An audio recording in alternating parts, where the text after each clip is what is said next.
Hey, what is going on, everyone? It's me, Mr. Mario, and let me ask you something. Do you ever see a product where when you see it listed, you decide to buy it because you look at it and realize that it's solving a problem that might not really need to be solved, but it is going to solve something you didn't realize was there, and it will at least make things a little more convenient in your gaming setup? Well, that's exactly what I felt when I end up seeing this here, and I had to pull the trigger on it. This here is from Park Sung, and it is the Game Cards Reader Games Quick Charging Device, compatible with the Nintendo Switch and Nintendo Switch OLED. Now, I do want to disclose here that I did pay for this with my own money. The company doesn't know that I bought it and I'm doing a review of it or anything here, but it was just something that I seemed interested in and I wanted to pick it up and review and show you all here. I will have an affiliate link down below in the description for this, but aside from that, it's not a sponsorship here. I'm just reviewing this product that I paid for out of my own pocket.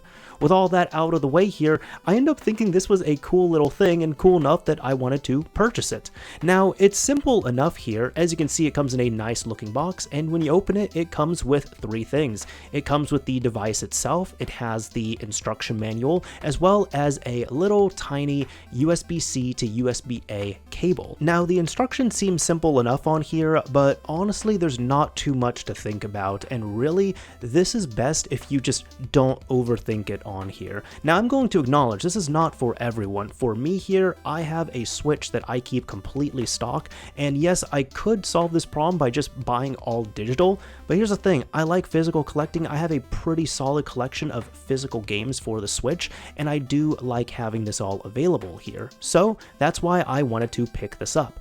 Now, when you see it here, you can see up at the top there is 4 game card slots which seem to have circuitry connected to them, and 4 bottom ones which don't have any circuitry going to them. They are simply storage, as well as of course this little tongue right here, which really just acts as a pass-through for the game card slot, and it just acts as an adapter of sorts there. So now that we have that out of the way, we can really just load this up.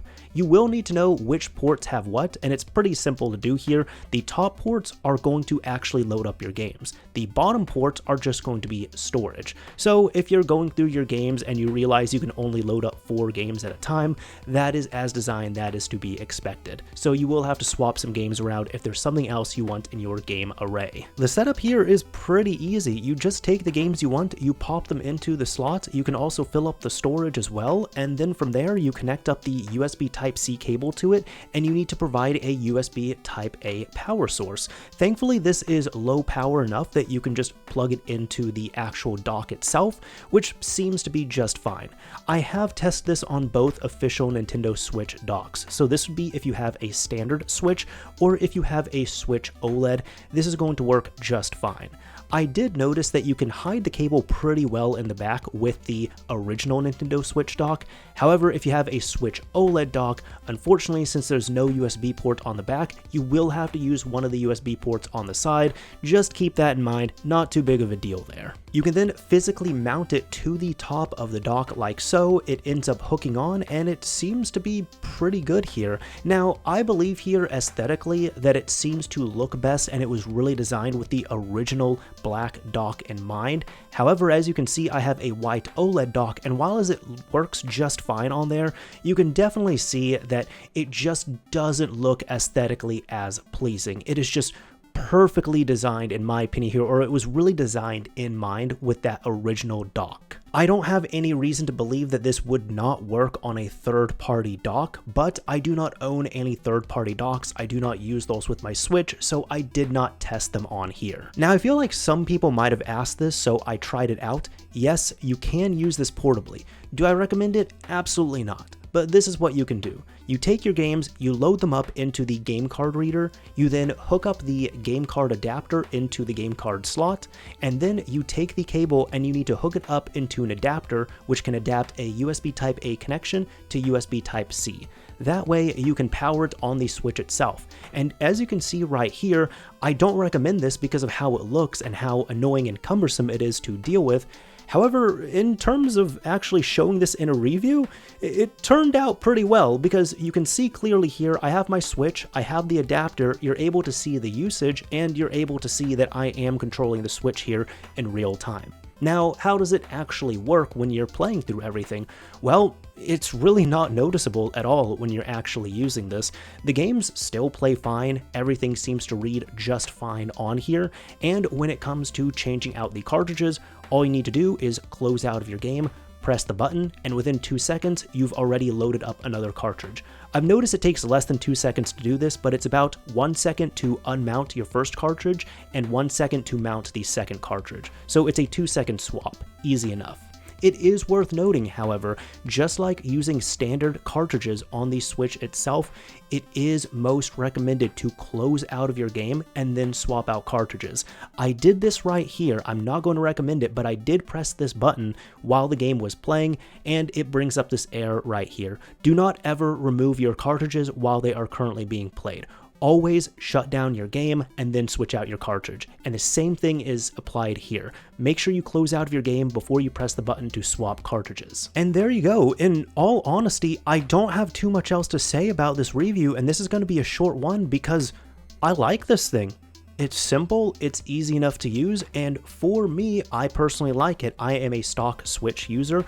I do like to have an extensive physical collection, but I also don't like to constantly switch out game cartridges. So, in my opinion, the best usage for this is if you are playing some games that are predominantly on a TV or on a monitor, I'd recommend you load those games up into this game card reader itself, so that way you can swap through them pretty easily.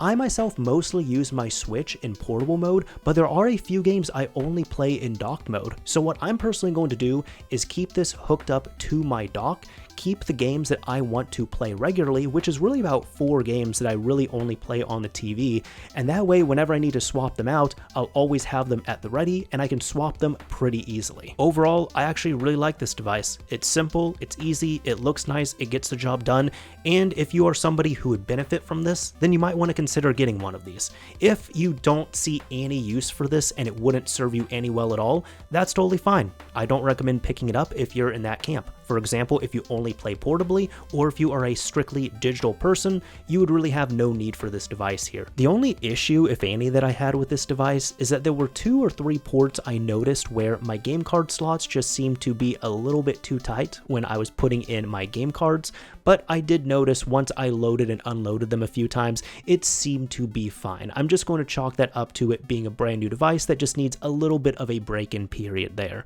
But either way, that's about all I have for this video here. If you enjoyed this review, a like would absolutely be appreciated. If you didn't like it, a dislike is fine as well too. And if you think this is useful or not useful, let me know what you think. Again, thank you very much for watching. I very much appreciate it here. And if you're interested in this device, there will be links for it down below in the description. This is Mr. Mario, signing off. Thank you all for watching, everyone.